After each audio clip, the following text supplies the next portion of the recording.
We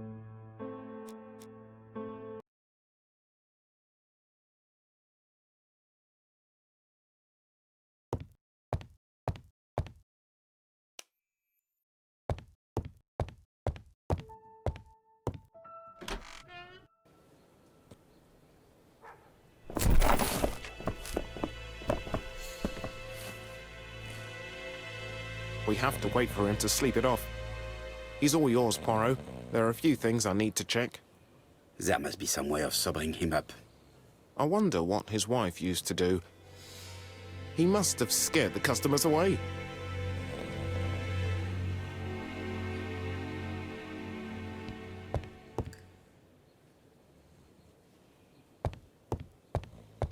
He's not in any condition to be questioned.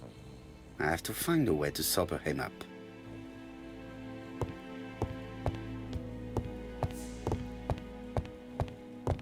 There are cigarettes packets.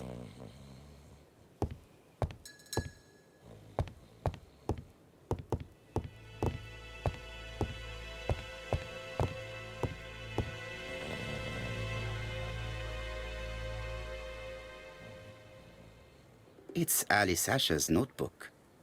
Ah, that's interesting. It probably contains information about our possible debtors and creditors. Bodley. The fruit seller has debts too. She will probably be more cooperative thanks to this piece of information. Mary Drower was telling the truth. Mrs. Asher regularly gave money to her alcoholic husband.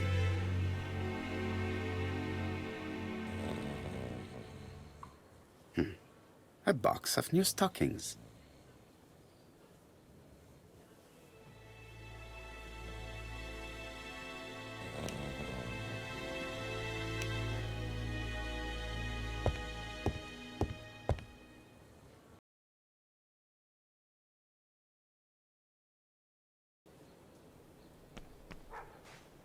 Strawberries, 6 pence a pound. A bottle of poor quality vinegar.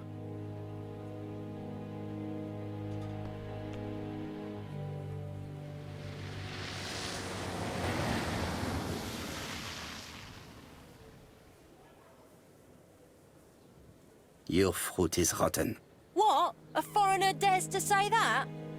According to the victim's account book, you owed her £10 for tobacco and magazines.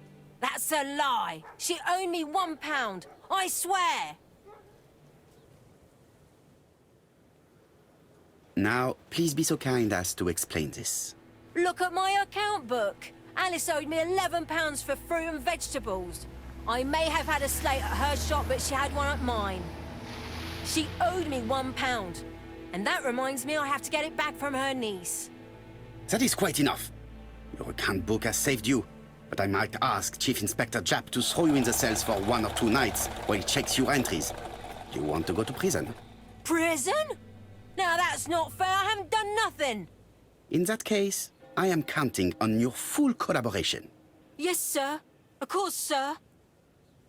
Listen, I didn't kill Alice, I swear. But it's true that I did go to the shop yesterday. At what time?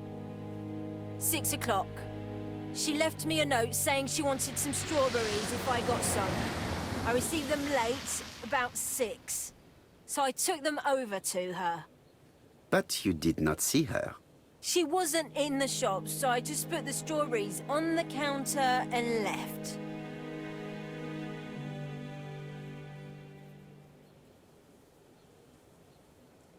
Did you see anything unusual in the shop? No. Well, maybe one thing. There was a railway guide on the counter. Alice didn't sell them. Maybe it's the customer who left it there. You were not alarmed? I thought Alice had just gone to get her medicine from her room and that she'd be straight back. You mentioned medicine. Something for her cough. She used to take it a lot. Who do you think killed her? France. Her scoundrel of a husband. He was always after her for something. Well, he's a foreigner. Sorry, sir. What I mean is he's German. That's even worse. Did you see Franz Asher enter the tobacco shop late yesterday afternoon? Well, no. But at that time of the day, the streets are packed, and I have better things to do than watch her shop.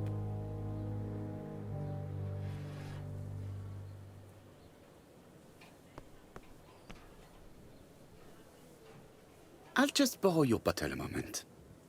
Take it. It's what Alice used to sober up her husband. But try not to empty the bottle. Let us now try and get our brain cells to work.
Is not in any condition to be questioned.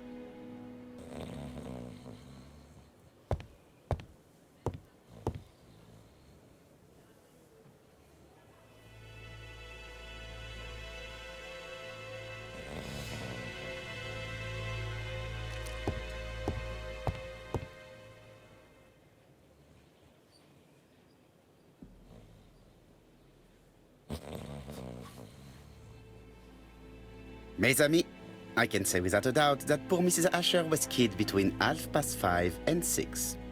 Killed when the street was packed with people. That's rather bold. I've been talking to the neighbors, and... No one's seen anything? Or rather, it's anything and everything. Am I wrong? No. Yeah. We must grill this villain Asher before he falls asleep again.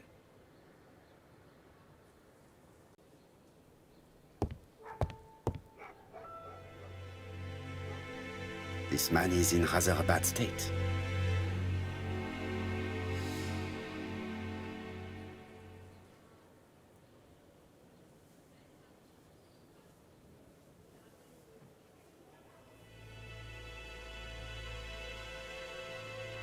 This man has been fighting and he smells of alcohol.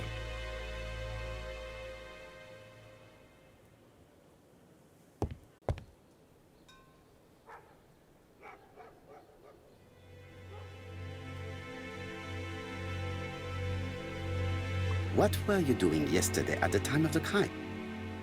Can't recall.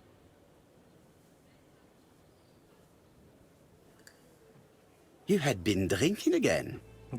The occasional slap, sir, that's all. And you cannot even remember how you ripped your coat? I got it stuck in a door.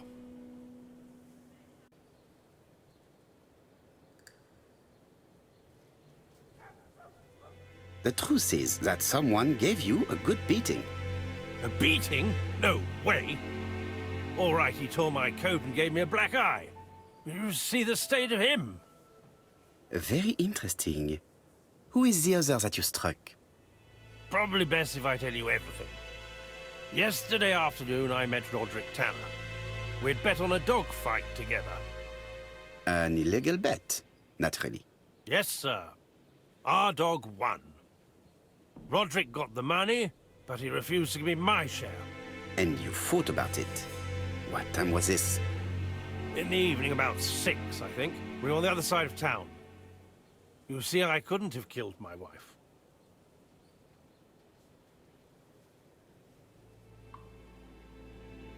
Asher's alibi appears to be confirmed. All the same, I'm going to call and check that he did have a fight with this Tanner on the afternoon of the murder. You can never trust this sort of chap. One thing is certain, Asher was a ruffian who used to beat his wife. But he is not very educated. It certainly was not him who wrote the letter signed ABC. Let's resume, Hastings. We know the murderer pretended to be a customer. He did not kill her for money, that appears to be certain. I agree with you on that point. And the murderer left an ABC guide as a signature.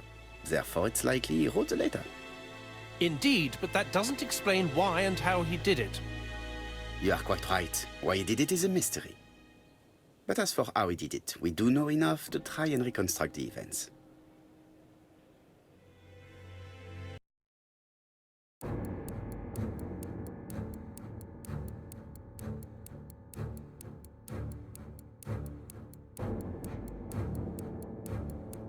The killer enters the shop.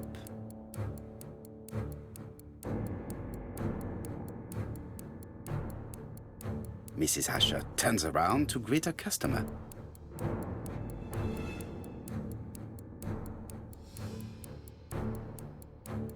The murderer asks her for some tobacco. She turns her back to him. He seizes the opportunity to strike her.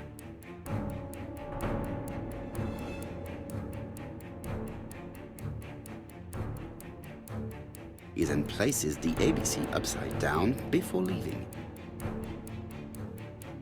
Everything appears to match the crime scene, mon cher Hastings. That is exactly what happened.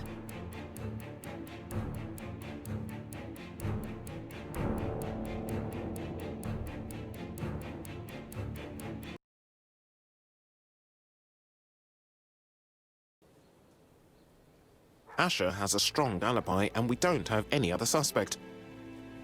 But what was the point of this crime? She had no debts. She gave Franz Asher money regularly. She wasn't owed money. Nobody stood to gain anything. No doubt about it, the murderer is insane. And I fear that we had not heard the last of him. I hope you're wrong for once. Bien, let's go back to London. If we hurry, we should catch the 7:02 train. Are you coming? No, unfortunately, I have to talk with Andover police. See you soon, then. Are you coming, Hastings? Let's go home. There's nothing for us here.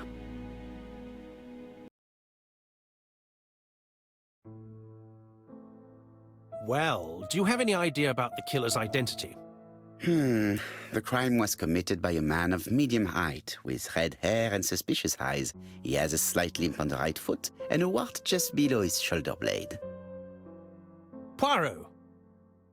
Mon ami, what do you want? You fix upon me a look of dog-like devotion and demand of me a pronouncement à la Sherlock Holmes. Now for the truth. I do not know what the murderer looks like, nor where he lives, nor how to set hands upon him. What shall we do, then? Nothing. Nothing? Do not be so impatient, Hastings. The killer will manifest himself soon enough. I thought I heard the postman. Maybe there's some news. I will go and see.